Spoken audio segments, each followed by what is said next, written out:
여보, 이제 제발 우리끼리 살자. 이러다 나 죽겠어. 본인이 나갈 생각이 없는데 내가 어떻게 내보내. 그리고 괜찮다고 한 건 당신이야. 잊었어? 지금 나한테 복수하려고 이러는 거지? 나 요즘 악몽도 꿔. 저 거머리 같은 놈이 내 꿈속에서까지 따라와서 나를 괴롭힌다고. 조용히 해. 목소리가 너무 크잖아. 그러다 듣겠어? 뭐? 안 돼. 나 이제 너무 무서워. 제발 좀 벗어나게 좀 해줘. 제발. 내가 잘못했어, 여보. 왜 무서워? 가족끼리 돈돈거리지 말고 돈독하게 살자고 한 건 당신이잖아. 자꾸 침몰대지 마. 남자가 한 입으로 두 말하는 거야, 지금. 안녕하세요. 저는 올해 35이 된 돌싱입니다. 남편과는 약 2년간의 짧은 결혼 생활 끝에 얼마 전 갈라서게 되었어요. 사람이 화장실 들어갈 때 마음 다르고 나올 때 마음 다르다더니 결혼 전에는 저에게 간이고 쓸개고 다 내줄 것처럼 굴던 남편과 시댁이 막상 결혼식을 올리고 나자 태도가 돌변하더라고요. 제가 얼마나 기가 막힌 일을 겪었는지 지금부터 이야기 들려드리도록 하겠습니다. 저희 집은 지극히 평범한 4인 가족이었습니다. 딱 하나, 저보다 3살 어린 남동생의 존재를 제외하면 말이에요. 제 남동생은 동네에서 아주 유명한 사고뭉치였습니다. 어려서부터 얼마나 사고를 치고 다녔는지 부모님이 남동생 뒤치다꺼리를 하시다가 다 늙으셨을 정도였어요. 소소하게 슈퍼마켓에서 물건을 훔쳐오는 건 기본이고 친구를 다치게 해서 학교에서 징계를 받기도 하고 나이가 들고 나서는 경찰서도 수시로 오가며 합의금으로 날린 돈만 해도 외제차 한 대 값일 정도였습니다. 언젠가는 정신 차리겠지 하면서 동생이 사고를 칠 때마다 합의금도 물어주고 피해자에게 대신 빌면서 매달리기도 했지만 사람은 쉽게 고쳐 쓰는 것이 아니더군요. 동생보다는 부모님 걱정에 저도 돈을 몇 번 빌려주기도 했었지만 나중에는 밑빠진 독에 물붓기라는 걸 깨닫고 얄짤없이 금전적인 지원을 끊었네요. 그럼에도 동생의 존재는 저에게 시한폭탄과도 같았습니다. 그래서 결혼 약속을 했을 때도 남편에게 이걸 어디까지 말해야 할지 고민이 되더라고요. 결국 저는 솔직하게 모든 사실을 털어놓기로 했습니다. 그런데 의외로 남편의 반응은 무덤덤했어요. 괜찮아. 원래 집안에 그런 사람이 꼭 한 명씩은 있는 법이잖아. 정말 이해해줘서 고마워. 그래도 내가 결혼하고 나면 동생이 나한테 찝쩍거릴 일은 없을 거야. 근데 자기 집에도 그런 사람이 있어? 가족은 부모님하고 여동생뿐이라고 하지 않았어? 여동생은 결혼했다면서. 근데 걔도 참 문제야. 결혼한 지 얼마나 됐다고. 남편은 거기까지만 말을 하고 더 이상 말을 안 터군요. 저는 뒷말이 궁금했지만 이유가 있어서 말을 아끼는 거겠지 하고 넘겼습니다. 그때는 그게 큰일처럼 느껴지지 않았거든요. 하지만 그게 저의 첫 번째 실수였던 거죠. 남편과 결혼한 지 1년 정도 되었을 때였습니다. 주말에 시부모님께 인사드리러 시댁에 갔는데 시누이가 풀 죽은 표정으로 앉아있고 분위기가 영 말이 아니더라고요. 저는 눈치를 보면서 남편 옆에 앉았습니다. 엄마, 나 이제 어떡해? 그 인간 완전 열받아서 말이 안 통한다니까. 짜증나. 뭘 잘했다고 짜증이야, 짜증이. 그러게 누가 바람 피우래? 걸리긴 또 왜 걸려? 집에 홈캠 있는 걸 깜빡했어. 괜히 영수증 같은 거 남겨서 걸릴까봐 일부러 바깥에서 안 만났는데. 재수가 없으려니까. 저는 제 귀를 의심할 수밖에 없었습니다. 그리고 남편이 여동생 이야기를 하다 말끝을 흐렸던 이유를 그제서야 알게 되었어요. 이야기를 들어보니 신우이는 그동안 바람을 피우고 있었는데 상간남을 집안에 들였다가 걸린 모양입니다.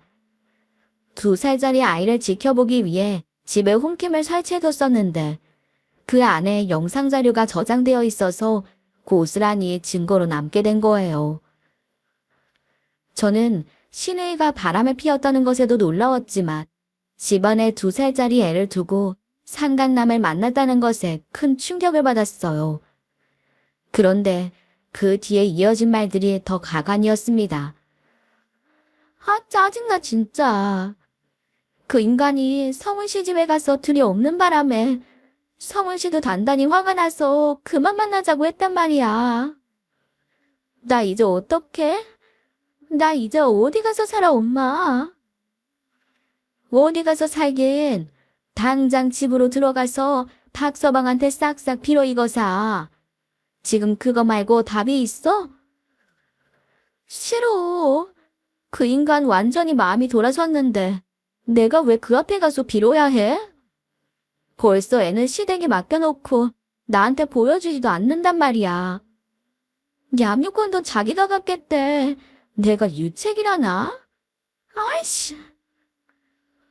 근데 양육권 가져가면 내가 그 사람한테 양육비 줘야 되는 거 아니야? 아, 나 돈 없는데 어떡하지? 그냥 내가 치우겠다고 할까? 생각을 해라, 생각을. 네가 애를 키울 수 있어? 그리고 다른 남자 안 만날 거야? 애가 딸려 있으면 좋은 남자 못 만나. 너 같으면 어린애 딸린 이혼녀랑 만나고 싶겠어? 시어머니와 신우이의 대화를 듣고 있으니 어질어질 하더라고요. 지금 제가 뭘 듣고 있는 건가 싶었습니다. 그런데 한숨만 푹푹 쉬고 있던 신우가 갑자기 좋은 생각이 났다는 듯이 무릎을 치며 말하더군요. 아, 그래. 오빠 집에 가 있으면 되겠다. 내가 당장 집에 가서 짐 싸가지고 나올게. 진짜 드럽고 사해서. 그래, 그래. 그럼 되겠네. 너네 신혼집에 방이 3개나 있잖니? 그 중에 하나 내주면 되겠다. 저는 깜짝 놀라서 남편의 얼굴을 쳐다봤습니다. 그런데 남편은 아무 말도 못하고 입을 벙긋거리더니 그냥 가만히 있더라고요. 이대로 두면 큰일 나겠다는 생각에 저는 다급하게 신우이의 말을 끊었습니다. 저희 짐도 많고 곧 이세 계획도 있어서 아가씨랑 같이 사는 건 좀 불편할 것 같은데요. 여기 부모님 댁에 아가씨 시집 가기 전에 쓰시던 방 있지 않아요? 여기서 지내시는 게 더 편하지 않을까요? 언니, 내가 이런 시골 촌구석에서 어떻게 살아요? 얼마 전까지 강남에 살던 사람이. 그래도 오빠 집은 변두리긴 해도 서울이잖아요. 지하철 다니고 환승도 잘 되고 대중교통 편한 서울에 살아야죠. 이혼하면 난 이제 차도 없는데. 그리고 제가 다니는 단골 가게들도 다 서울에 있고요. 아무리 그래도 갑자기 같이 사는 건. 걱정하지 말아요, 언니. 내가 눈치껏 일찍 나가고 늦게 들어올게요. 진짜 쥐들건 듯이 조용히 있다가 곧 다른 집 구해볼 테니까 그때까지만 신세 좀 질게요.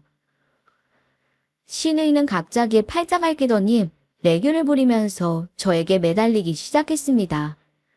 그러자 시어머니도 반색을 하며 맞장구를 치더라고요.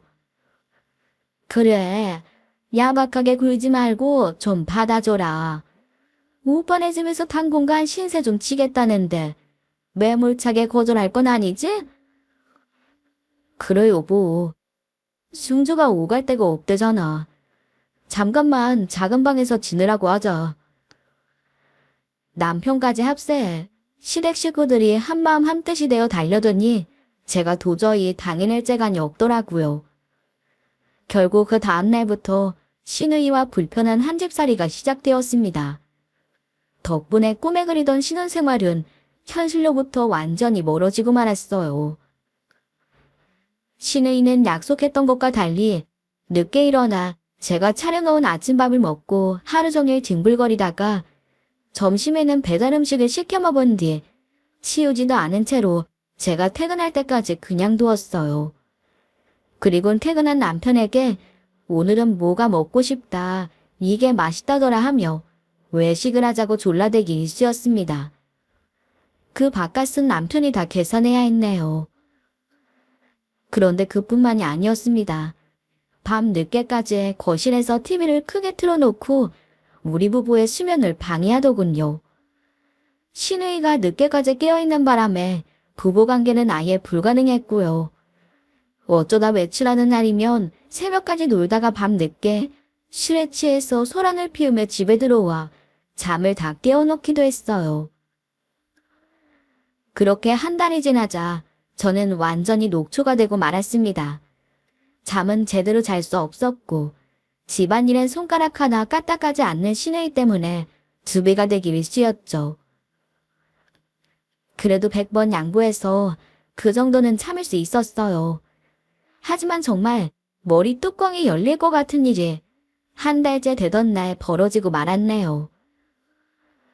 여보, 이리 좀 와봐. 이게 뭐야? 왜 그래? 당신 지금 뭘 보고 있는 거야? 그거 카드 명세서 아니야? 당신 지난달 카드값이 왜 이래? 800만 원? 이게 뭐야? 뭘 있길래 카드값이 이렇게 많이 나와? 아, 왜 허락도 없이 남의 카드 명세서를 보고 그래? 그건 내가 다 사정이 있어서 그렇게 된 거야. 사정? 무슨 사정? 그게 다 뭐래? 에스테틱? 헤어샵? 스파? 이건 백화점 명품관이잖아. 당신, 이게 다 뭔지 설명해. 혹시 여자 맞나? 남편의 카드 명세서를 보고 있는데 딱 촉이 오더라고요. 제 남편은 곰 같은 남자인지라 에스테틱이니 스파니 그런 건 근처에도 가본 적이 없는 사람이었거든요. 게다가 신혜이도 바람을 피워서 이혼소송 중이었으니 남편이 의심스러운 건 당연한 일이었어요. 내가 무슨 여자를 만난다 그래. 나 그럴 시간도 없고 돈도 없어. 돈 있네. 여기 800. 아니면 이게 다 뭔데? 이발소도 내가 예약해야 겨우 가는 양반이 시장하는 데만 쓴 카드값이 800만 원이 넘게 나오는 게 상식적으로 말이 되느냐고. 그거 승주가 쓴 거야. 당장 생활비가 없다 그래서 급할 때 쓰라고 준 건데. 아우, 내가 이걸 진짜. 남편의 대답에 저는 그 자리에서 굳어버리고 말았습니다. 승주는 신우이의 이름이었어요. 그제야 저는 마땅한 직업도 벌이도 없이 집에서 놀기만 하던 신우이가 무슨 돈으로 그동안 그렇게 배달을 시키고 쇼핑을 해댔는지 알게 되었습니다. 하지만 바람이 아니라서 다행이라는 생각도 잠시 진정이 되고 나니 다시금 화가 치밀어 오르더군요. 급할 때 쓰라고 줬는데 한 달에 800을 걸고 그것도 미용비로? 당신 이거 어떡할 거야? 진짜 이 돈 다 내줄 생각은 아니지? 그럼 어떡해? 걔 지금 돈이 한 푼도 없을 텐데. 이혼 소송한다고 변호사 비용으로 다 나가서 당장 쓸 돈이 없대. 재산분할은 유책 배우자라도 재산분할은 받잖아. 그것도 소송이 끝나야 받는 거잖아. 그리고 걔 결혼한 지 얼마 안 돼서 이혼해서 재산분할 받아봐야 거의 못 받아. 시집 갈 때도 딱히 해간 게 없거든. 뭐야? 아니 그럼 잠깐만. 우리 집에서 신세 진다고 한 건? 집 알아보겠다고 한 건? 그것도 다 거짓말이야? 내가 그것까진 모르지. 뭐 대출을 받아서 전세를 들어가든 아님 일자리 구해서 월세를 살든지 그건 지가 알아서 하겠지. 아, 자기도 생각이 있지 않겠어? 남편의 대답에 저는 할 말을 잃고 말았습니다.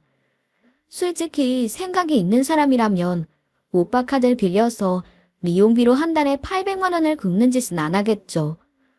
그거부터가 생각이 없다는 건데 남편은 그 간단한 걸 이해를 못하고 그저 동생이 안 됐다, 불쌍하다, 내가 오빠니 도와줘야 한다, 이딴 소리나 하고 있는 겁니다. 저는 너무 열이 받아서 그날 밤 외출한 신혜이가 돌아올 때까지 잠도 안 자고 거실에서 지키고 앉아 있었습니다. 신혜이는 12시가 넘어서야 술 냄새를 풍기면서 들어오더라고요.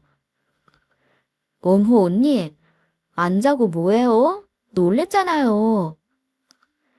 아가씨, 할 얘기가 있어서 기다리고 있었어요. 저 그이한테 이야기 다 들었어요. 카드값 말인데요. 솔직히 말씀드릴게요. 이거 저희가 다 못 내드려요. 아가씨가 쓴 거니까 아가씨가 냈으면 좋겠어요. 네? 뭐라고요? 아니, 오빠한테 이야기 들었다면서요. 오빠가 저 쓰라고 준 카드예요.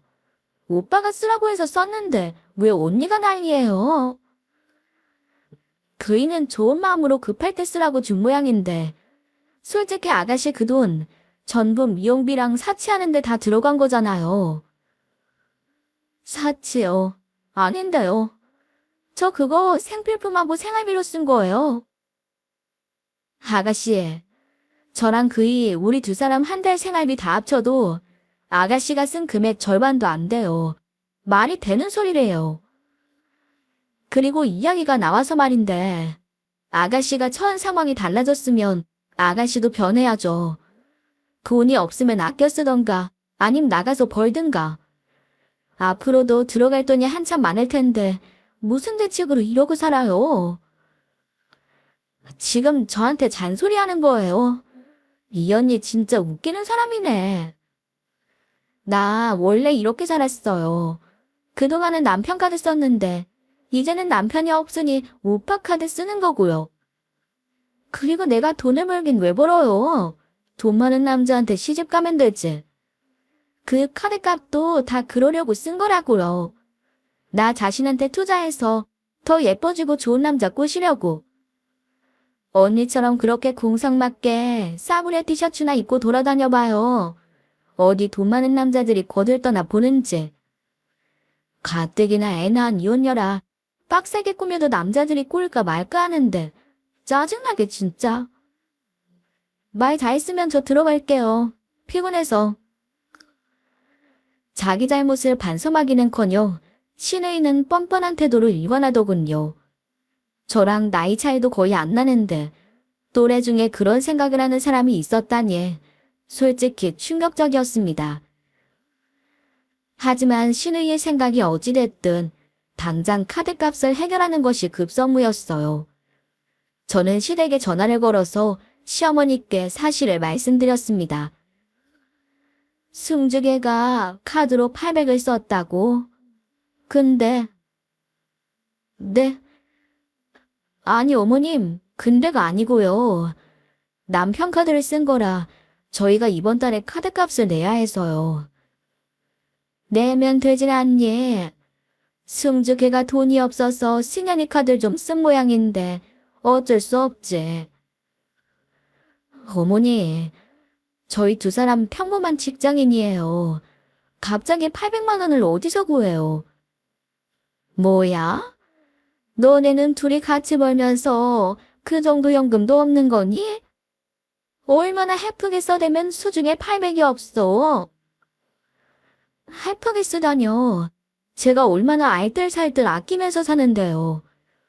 아파트 전세 대출금도 갚아야 하고 돋는 적금도 여러 개라 당장 융통할 수 있는 돈이 없을 뿐이에요. 게다가 그 돈 저희가 쓴 거 아니잖아요. 아가씨가 쓴 거지. 그럼 어머님께서 빌려주시겠어요? 뭐야? 그걸 왜 나한테 손을 벌리니? 하여간 너도 참 진상이다. 승주 사정 딱한 거 알면서. 난 모르겠고 너네들끼리 해결해라. 끊는다. 혹시나 하는 기대로 전화를 걸어보았지만 팔은 안으로 굽는다고. 시어머니는 끝까지 신의 편을 들면서 한 푼도 도와주지 않을 생각이셨어요.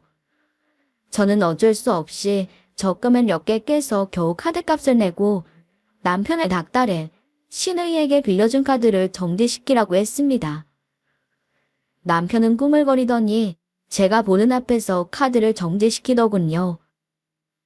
안 먹고 안 쓰면서 모은 800만 원이 눈앞에서 증발하는 것을 보면서 속이 많이 쓰리기도 했지만 이제 다시는 그런 일이 없을 거란 마음으로 좋게 넘기려고 했습니다. 그런데 남편이 카드를 정지시킨 후로 이상한 일들이 일어나기 시작했어요. 여보, 혹시 내 예물 가방 못 봤어? 당신이 나한테 사준 명품 가방 있잖아. 당신 그거 아낀다고 한 번도 안 들고 옷장 속에 넣어놓으셨잖아. 거기 없어? 없으니까 묻지. 아, 이상하네. 분명 여기 뒀었는데. 저는 고개를 갸웃거리며 방안을 샅샅이 뒤졌지만 대체 어디에 간 건지 끝까지 찾을 수가 없었습니다. 사실 그 가방은 평생 명품이라고는 모르고 살던 제게 그래도 예물은 꼭 해야 한다며 시댁에서 선물해 주셔서 받게 된 소중한 가방이었어요. 제가 갖고 있는 물건들 중에 가장 값비싼 물건이기도 했습니다. 너무 소중하고 아끼는 마음에 한 번도 안 들고 옷장 속에 넣어뒀는데 감쪽같이 없어진 거예요. 그날 밤 가방의 행방은 몹시 충격적인 곳에서 나타나게 되었습니다. 아니 아가씨, 그 가방 제 거 아니에요? 그걸 왜 아가씨가 메고 있어요? 오늘 소개팅 있어서 급하게 차려입다 보니까 들만한 가방이 하나도 없어서요. 잠깐 빌렸어요. 뭐예요? 왜 제 허락도 없이 그걸 멋대로 가져가요? 제가 얼마나 아끼는 가방인데. 근데 이거 뭐예요? 가방에 뭐가 묻은 거 아니에요? 아, 이거 손톱으로 긁어서 살짝 스크래치 생겼는데 별거 아니에요. 가방이 보기보다 좀 흐물거려서 별로 고급스럽진 않던데 뭐 이런 걸 몰랐어요. 보는 눈이 없나? 어쨌든 잘 썼어요. 아가씨는 대수롭지 않다는 듯 함부로 달아서 기스나고 구겨진 가방을 제 앞에 툭 던지고는 방으로 들어가 버렸습니다. 저는 너무 화가 나서 말문이 막힌 채 망가진 가방을 안고 한참을 울었네요. 그런데 문제는 여기서 그치지 않았습니다. 제가 큰맘 먹고 산 비싼 귀걸이와 목걸이를 가져가서 자기 것처럼 쓰더니 일주일이 지나도록 돌려놓지 않아 도둑이 든 줄 알고 경찰에 신고하는 해프닝도 있었어요. 나중에 아가씨가 깜빡했다면서 돌려주는데 귀걸이 한 짝을 잃어버린 것 있죠. 그래서 한 짝만 남은 귀걸이는 무용지물이 되고 말았네요. 제가 진짜 짠순이라 장신구라곤 그것밖에 없었는데 그것마저 홀랑 잃어버리고 오니 정말 속이 상하더라고요. 하지만 아가씨는 조금도 미안한 기색 없이 짜증을 내며 그깟 귀걸이 몇 푼이나 한다고 그러느냐, 정말 좀스럽다. 사주면 될 것 아니냐 큰 소리를 땅땅 치더니 결국엔 다시 사준다는 약속도 어기고 넘어가고 말았습니다. 저도 그쯤 되니 화가 머리끝까지 나서 결국 남편과 밤새도록 목청을 높여서 싸우고 말았네요. 부부싸움하는 소리가 작은 방까지 들린 건지 다음날 시내에는 처음으로 저희 부부 눈치를 보는 것 같더라고요. 그리고 그날 저녁 시어머니로부터 퇴근 후 집에 잠깐 들르라는 전화가 걸려왔습니다. 저와 남편은 아직 앙금이 다 풀리지 않아 뜸한 얼굴로 시댁에 방문하게 되었어요. 시댁에 가보니 시댁이는 벌써 도착해서 시부모님과 이야기를 먼저 나눈 모양이더군요. 무슨 얘기를 나눈 건지 아침에 비해 표정이 밝아 보였습니다. 오늘은 숭주이 때문에 모이자고 했다. 얘가 벌써 너네 집 들어가 산지 2달이 됐질 않니? 얘가 내색을 안 해서 그렇지. 하루아침에 남편한테 이혼당하고 애까지 빼앗긴 마당에 오빠 집에 얹혀 사는 심정이 어떻겠니? 그런데 이렇게 힘든 시기에 너네는 손윗사람이 되어서 그 마음을 보듬어 줄 줄 모르고 애 앞에서 기죽게 부부싸움을 해? 그건 좀 너무하지 않니? 어머님, 그건 좀 오해가 있으신 것 같은데요. 아가씨가 제 가방이랑 장신구를 허락도 없이 가져가서. 시끄럽다. 어디 시어머니가 말을 하는데 말을 끊어. 그래도 한 지붕 아래 사는 가족인데 힘들 때 도울 줄 알아야지. 물론 며느리 네가 불편해하는 마음은 이해한다. 너도 신혼인데 그럴 수 있지. 승주랑 이야기해봤는데 딱 6개월만 너네 집에서 신세 진다고 하니까 그때까지만 좀 참아라. 2달 지났으니 이제 4개월 남았네. 그 정도는 이해해줄 수 있지? 네, 어머님. 알겠습니다. 솔직히 마음으로는 앞으로 4개월이나 더 신의와 같이 살아야 한다는 생각에 한숨부터 나왔던 게 사실이었습니다. 그렇다고 신의가 생활비를 보태주는 것도 아니고 월세를 내는 것도 아니었으니까요. 그래도 4개월만 참으면 이 지옥 같은 생활에서 해방이란 생각에 저는 좋게 생각하려 했어요. 그런데 이어지는 시어머니의 말이 아주 가관이었네요. 그리고 너네 집에 있는 동안 얘 생활비는 매달 300만 원씩만 책임져라. 네? 300만 원이요? 저희가요? 왜요? 왜요는 무슨 왜요야? 얘가 지금은 벌이가 없잖니. 지금 열심히 사업 준비 중이니까 조금만 기다려봐. 가게 차리면 그때부턴 자기 수입이 생길 테니 그때까지만 도와줘라. 아가씨가 가게를요? 어떤 사업인데요? 얘 고등학교 때 미용학원 다녔던 거 모르니? 요 앞에 괜찮은 자리가 나서 미용실을 알아보는 중이야. 얘기가 나와서 말인데 너 한 3천만 원 가진 것 없니? 3천만 원이요? 그렇게 큰 돈은 어디다 쓰시게요? 거기가 자리가 좋은지 부르는 액수가 좀 크더라. 은행에서 빌리려니까 직업이 없다고 대출이 안 나온다 그랬대.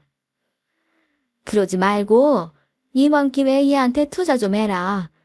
나중에 미용실 잘 되면 이자 2배로 쳐서 돌려주면 되잖니.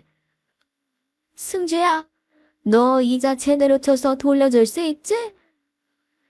신의는 고개를 끄덕이며 2배가 아닌 3배로 주겠다며 한술 더 뜨더군요.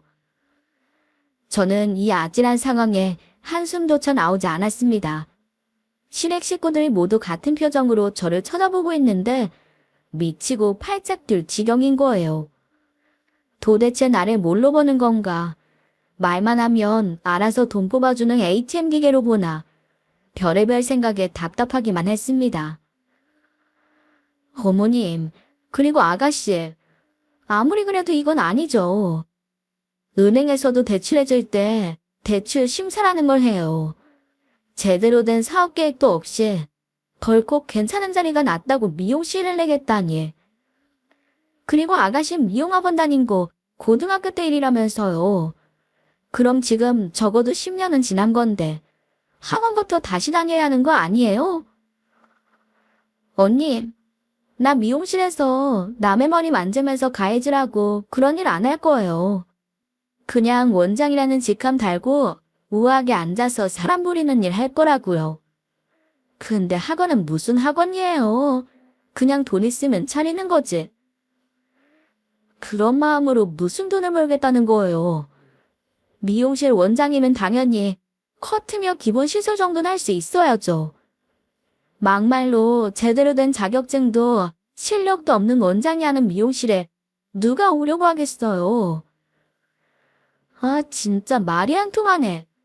지금 그게 중요한 게 아니라니까요. 내가 엊그제 소개팅한 남자한테 벌써 직업이 미용실 원장이라고 다 말해놨단 말이에요. 그 사람 돈도 많아 보이던데 갑자기 내 가게 보러 오겠다고 하면 어쩌려 그래요. 일단 구색이라도 갖춰놓고 있어야 그 남자가 대충이라도 둘러보고 의심을 안 할 거 아니에요. 언니 진짜 머리가 나쁜 거 아니에요? 이건 투자라고요. 잘만 되면 억만장자를 납될 수 있는데 이걸 왜 안 하겠다는 거예요? 저는 말문이 막혀서 남편의 얼굴을 쳐다보았습니다. 그런데 이 바보 같은 인간은 옆에 앉아서 가만히 고개만 끄덕이는 게 아니겠어요? 이 집 사람들은 전부 다 머리가 어떻게 된 게 아닐까 의심스러울 지경이었네요. 저는 도저히 더 참지 못하고 자리를 박차고 일어섰습니다. 아니요, 저 절대 못 해드려요. 아가씨 생활비 300만 원도 못 주겠고 3천만 원은 더더욱 안 되고요. 제가 어떻게 아껴가며 모은 돈인데 그 소중한 돈을 쓰레기통에 처박는 짓은 못하겠네요. 당신 일어나, 가자. 뭐야? 너 지금 말 다 했니? 어디 어른 앞에서 버르장머리 없게 말버릇이 그게 뭐야? 하여튼 결혼 전부터 치질이 쿵상맞게 굴더니 돈이 있어도 쓸 줄을 몰라요, 쓸 줄을. 지금 이건 제가 돈을 쓰고 말고 하는 문제가 아니라 돈을 내주나 안 내주나 아니에요. 제가 이 집 ATM이에요. 돈 달라 그러면 돈 나오는 은행이냐고요. 암튼 저는 한 푼도 못 드려요. 더 이상 할 말 없으니 이만 가보겠습니다. 저는 서둘러 시댁 밖으로 나왔습니다.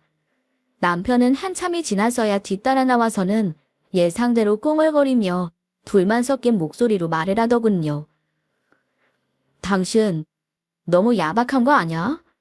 승주가 돈이 있었으면 우리한테 이런 부탁도 안 했겠지. 당신 돈 있는 거 뻔히 아는데 이번 한 번만 도와줄 순 없었어? 내가 왜? 솔직히 말해서 그거 버리는 돈이나 마찬가지잖아.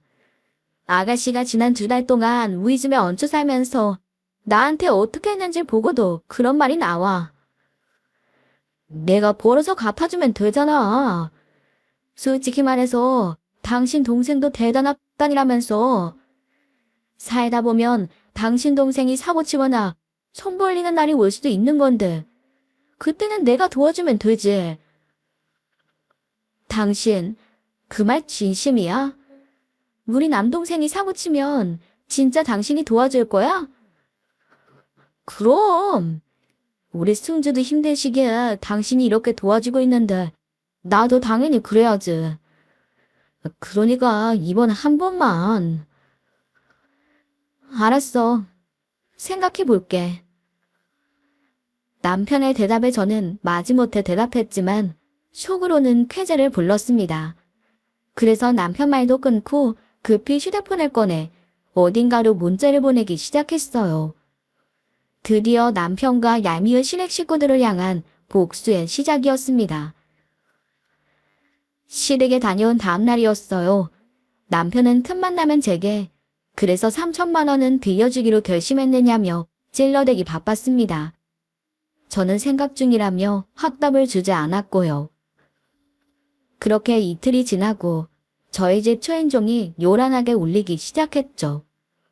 인터폰 앞으로 나간 남편이 잠시 후 몹시 당황한 얼굴로 저를 돌아보며 물었네요.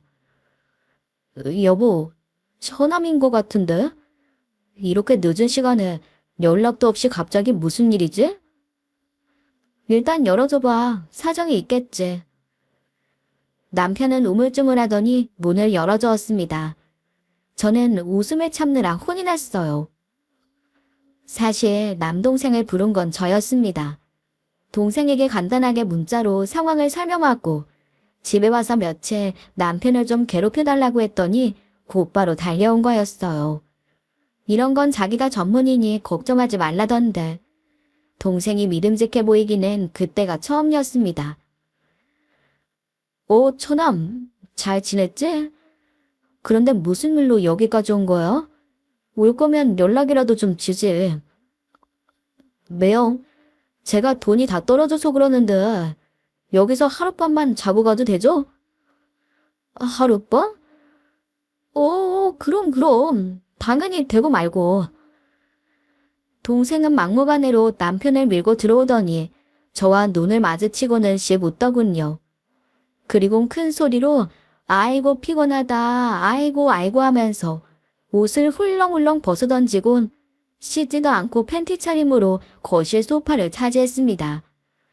남편은 한마디도 못하고 남동생 앞에서 쩔쩔매더라고요.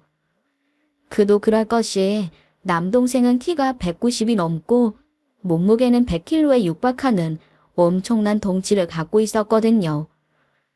자기보다 덩치가 크고 힘센 사람이 와서 함부로 보니 남편도 어쩌지 못하는 것 같았네요. 그 덕에 그날 밤엔 매일 거실에 나와 늦게까지 소란스럽게 굴던 시누이가 방에 갇혀 밖으로 나오지 못했어요. 덕분에 저는 아주 오랜만에 숙면을 취할 수 있었습니다. 다음날 아침, 출근 전 아침 식사를 차리고 있는데 남편이 저를 손짓으로 다급히 부르더군요. 못 본 채 하고 있으니 남동생이 다가와 남편에게 불쑥 손을 내밀었습니다. 왜요? 제가 오늘 쓸 돈이 없어서 그러는데 PC방이라도 좀 가게 돈 좀 주세요. 돈? 그래야지. 이거면 될까? 왜요? 지금 저랑 장난해요? 애들도 아니고 5만 원이 뭡니까 5만 원이? 뭐 명절이에요? 세배할까요? 장난하지 말고 이럴 거면 그냥 카드로 줘요. 빨리요. 남동생이 윽박을 지르자 남편은 쭈뼛거리더니 카드 한 장을 내려놓고 도망치듯 집 밖으로 나갔습니다. 차려놓은 아침 식사엔 손도 못 대고서요. 남동생은 남편 대신 제가 차린 아침 밥상을 아주 맛있게 먹고 저와 함께 집을 나섰네요. 남동생이 저희 집에 얹혀 살게 된 이후 하루 종일 집안을 어지럽히고 돌아다니던 시누이는 깨갱하고 풀이주고 방 안에만 처박혀 있게 되었어요. 그리고 누가 시키지도 않았는데 대체 누가 한 건지 설거지며 바닥 청소가 항상 깨끗하게 되어 있더라고요. 덕분에 저는 피곤함도 줄고 밤에 잠도 잘 자고 비로소 사람답게 살 수가 있었습니다. 하지만 남편과 시누이의 불만은 나날이 극에 달해가고 있었죠. 그러던 어느 날 퇴근하고 집에 들어가 보니 안방에서 남편이 저를 기다리고 있더라고요. 다짜고짜 얘기를 좀 하다더니 남편은 잔뜩 화가 난 얼굴로 휴대폰 화면을 보여주며 말을 꺼냈습니다. 보여? 이거 오늘 처남이 백화점에서 긁은 거야. 미친 거 아니야? 대체 뭘 했길래 금액을 긁어? 이거 어쩔 거야? 당신이 한 말 잊었어? 내 동생이 사고 치면 당신이 도와주겠다면서. 내가? 그런 말을 했었나 내가? 아니 그래도 이건 좀 정도가 지나치잖아. 지나쳐? 당신 동생이 긁은 800은 그건 100이 모자라서 지나치지 않고. 남편이 뭐라 대꾸하려는 찰나 바깥에서 누군가 문을 똑똑 두드리더니 남동생이 빼꼼 문틈으로 얼굴을 들이밀었습니다. 남편은 허걱하며 숨을 크게 들이마시더군요. 이제 남동생 얼굴만 봐도 스트레스를 받는 모양이었어요. 왜 이렇게 큰 소리가 나요? 무슨 일 있어요? 처남. 아니, 아무 일도 아니야. 우리가 목소리가 좀 컸나 보네. 제가 웬만하면 못 들은 척 하려고 했는데 말입니다. 남자가 힘없는 여자한테 소리치고 그러는 거 아닙니다. 왜요? 잘 아실 만한 분이 왜 그러실까? 우리 누나가 이런 대접받고 사는지 몰랐는데 실망이에요. 아니야. 절대 그런 거 아니야. 오해야, 처남. 남편은 두 손을 내저으며 아니라고 거듭 부인했지만 남동생은 팔짱을 끼고 위협적인 포즈로 남편을 내려다보았습니다. 190에 100kg 거구가 그런 식으로 쳐다보고 있으면 저 같아도 무서울 것 같더라고요. 자꾸만 움츠러드는 남편을 향해 남동생은 보란듯이 말을 내뱉었어요. 그건 그렇고 미영이 준 카드 오늘 저녁부터 한도 초과로 안 긁히던데 딴 것도 좀 줘봐요. 제가 내일 또 돈 쓸 일이 있어서. 저놈, 미안한데 돈을 너무 많이 쓰는 거 아니야? 오늘 하루에만 벌써 1,000 가까이 썼잖아. 그걸로는 부족한 거야? 내일은 또 얼마나 쓰려고 그래? 사내 대장부가 큰일을 도모하려면 그 정도 돈은 서슴없이 쓸 줄 알아야죠. 제 친구들도 다 그 정도는 아무렇지 않게 쓰고 다녀요. 매형이 남자 형제가 없어서 잘 모르시나? 듣자니 여동생분도 저랑 비슷한 처지신 것 같은데 솔직히 사회생활하는데 남자가 더 돈 쓸 일이 많지 않나? 이번에도 남편은 깨갱하고 결국 다른 카드를 남동생에게 뽑아주었습니다. 그리고 남동생이 시야에서 사라지기 무섭게 저에게 복화술로 화를 내며 말하더라고요. 저놈, 당장 내보내. 이러다간 내가 신용불량자 되겠소. 왜 그래? 쟤도 힘든가 보지. 아가씨도 한 달에 800씩 쓰고 다닐 때 있었잖아. 그땐 동생이 쓴 돈이고 힘들어서 그러는데 우리가 이해해주자며. 아, 어쩔 수 없지. 우리 팔자가 그런 걸 어쩌겠어? 첫째 숙명이라 생각하고 받아들여. 아니, 뭐야?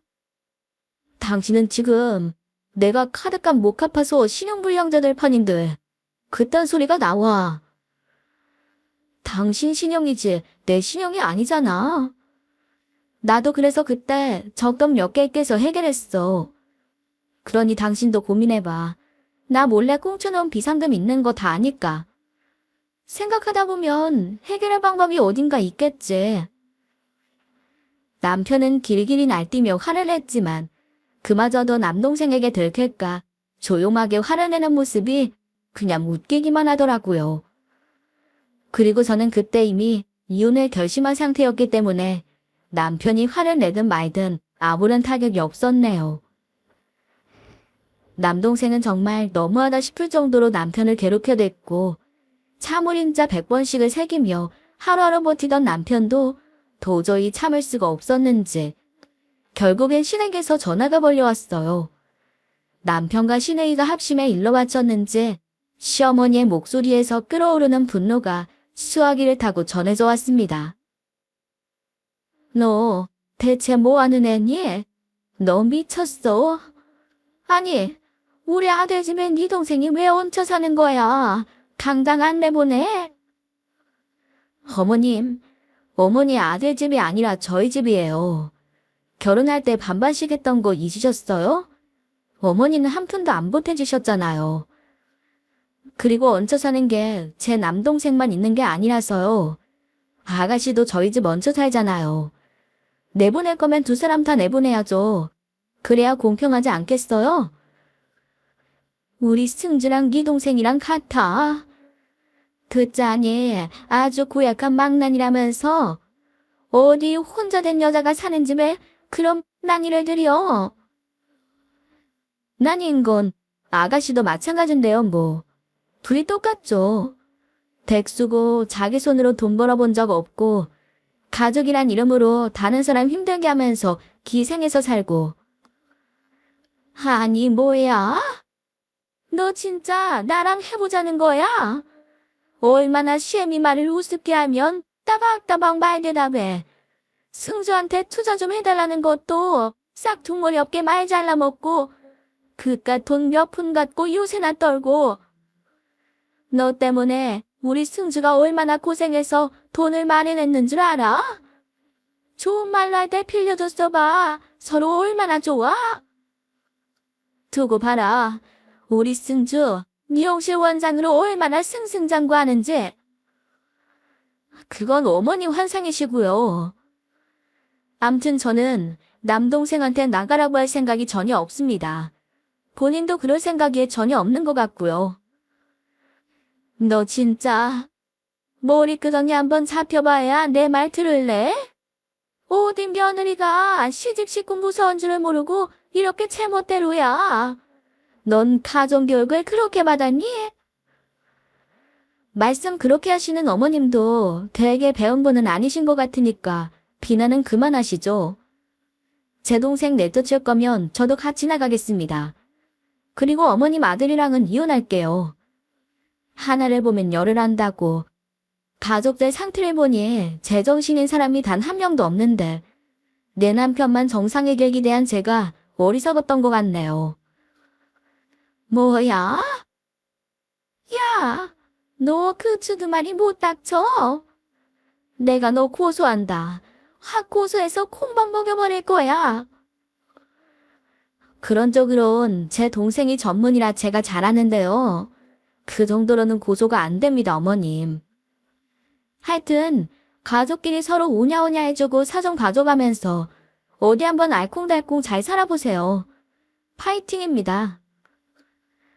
저는 시어머니와 통화를 끝낸 후 바로 신혼집을 내놓고 그대로 짐을 싸서 집을 나와버렸습니다.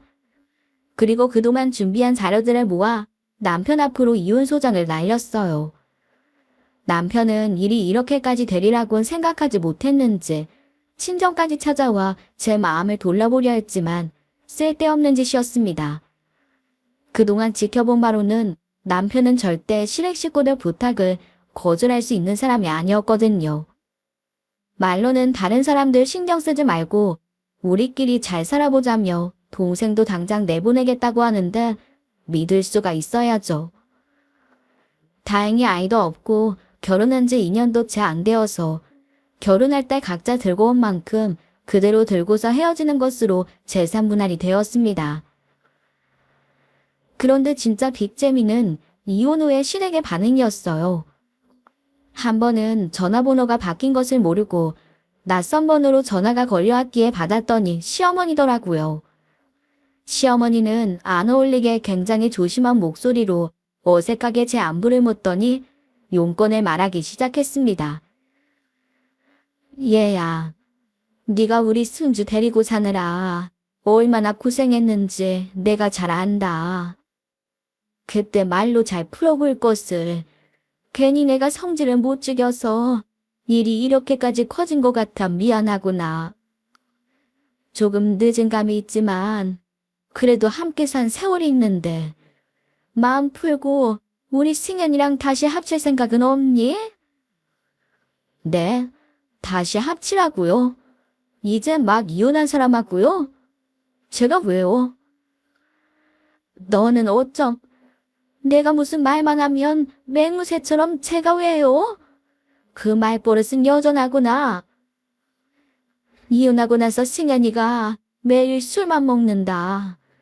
괜히 내가 간섭해서 아들 앞길을 막은 건 아닌지 미안하기도 하고 걱정스럽기도 하고. 그 사람 저 때문에 괴로워서 술 먹는 건 아닐 거예요. 그러니까 너무 걱정하지 마시고 다시는 저한테 전화하지 마세요. 끊습니다. 예, 잠깐만. 아유. 실은 승주 이것이 또 사고를 쳤잖니. 아마 승현이도 그것 때문에 마음이 좀 괴로운 모양이다.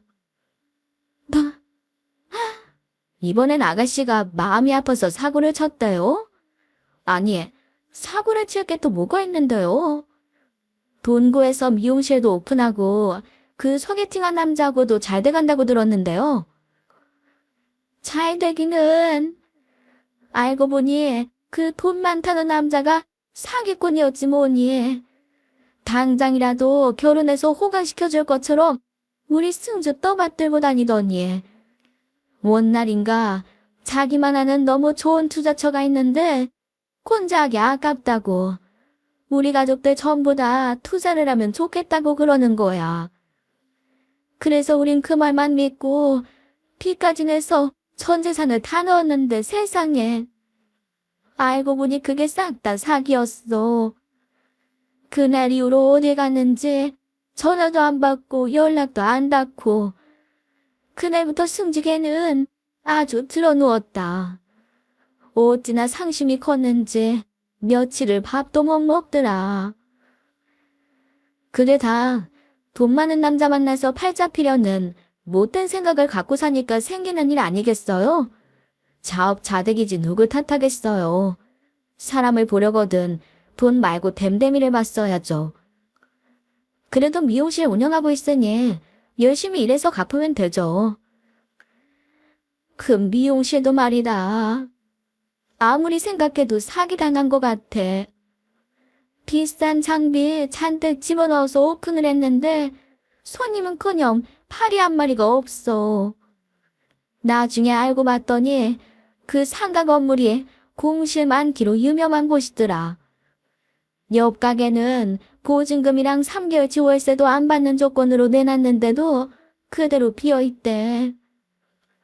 직원들 월급은 계속 밀리지 대출금 상한 일은 돌아오지. 승주가 아주 울고불고 난리가 나서 승윤이한테 돈 좀 빌려달라고 해봤는데 걔도 이제 가진 돈이 없나 봐. 그래서 말인데 혹시 너 아직 재산분할한 돈은 잘 가지고 있니? 설마 벌써 막 써버린 건 아니지? 어머님, 혹시나 했는데 역시나였네요. 아직도 제가 그 집 ATM기로 보이세요? 이혼하고 갈라선 사람한테까지 돈 뜯어낼 생각하지 마시고요. 이제라도 자식 교육 좀 제대로 시키세요. 안 그럼 다달이 아가씨가 전 남편한테 보내야 할 양육비까지 어머님이 대신 내주셔야 할지도 몰라요. 어머님이 자꾸 이런 식으로 해결하려 하시니까 아가씨도 자기 힘으로 해결할 줄 모르고 주변 사람들 들먹는 것밖에 못하는 거잖아요. 자기가 저지른 일 자기가 책임져야지. 언제까지 주변 사람들한테 떠넘길 거예요. 10살짜리 애도 아니고. 저는 전화를 끊고서 바뀐 시어머니의 번호를 차단해버렸습니다.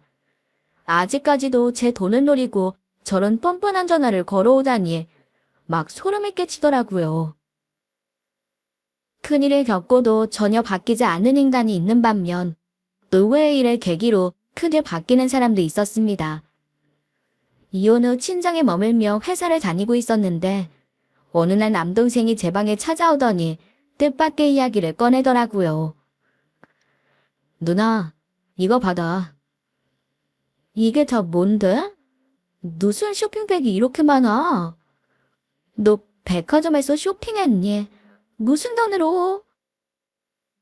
그렇게 놀랄 필요 없어. 예전에 매형한테 빌린 카드로 백화점에서 산 것들이야. 누나 주려고 샀던 건데 이제야 주게 됐네.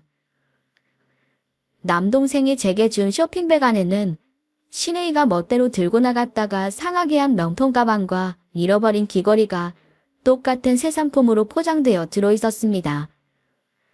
저는 너무 놀라 입을 틀어막고 동생의 얼굴을 멍하니 쳐다보았어요. 누나가 아끼던 것들이잖아. 그 여자가 다 망가뜨렸다면서 잃어버린 것도 있고. 매형 카드로 긁은 거긴 하지만 어차피 그 집에서 물어줬어야 했던 거니까 마음 불편하게 생각하지 말고 받아. 너 그때 백화점에서 900만 원 긁은 게 이거였어? 왜 안 하던 짓을 하고 그래? 사람 놀라게. 그러게. 누나랑 같이 살아보니까 누나는 안정적인 직장 있으면서도 한 푼이라도 아끼려고 아등바등 열심인데 나는 뭐 하고 있는 건가 많은 생각이 들더라. 그래서 뭘 해야 좀 사람답게 살 수 있을까 생각을 해봤어.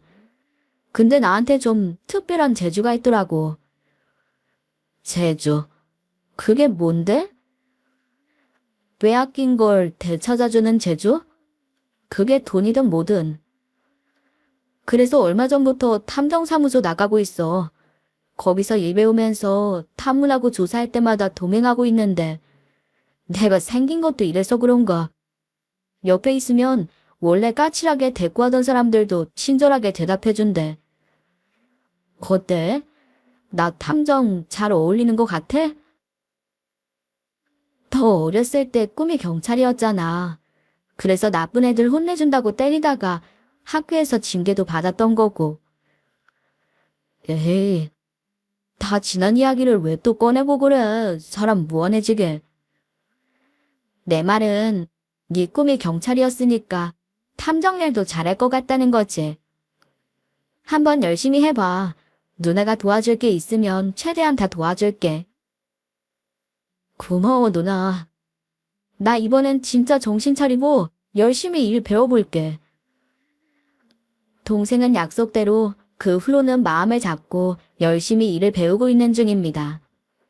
동생의 변화에 부모님도 굉장히 기뻐하고 계세요.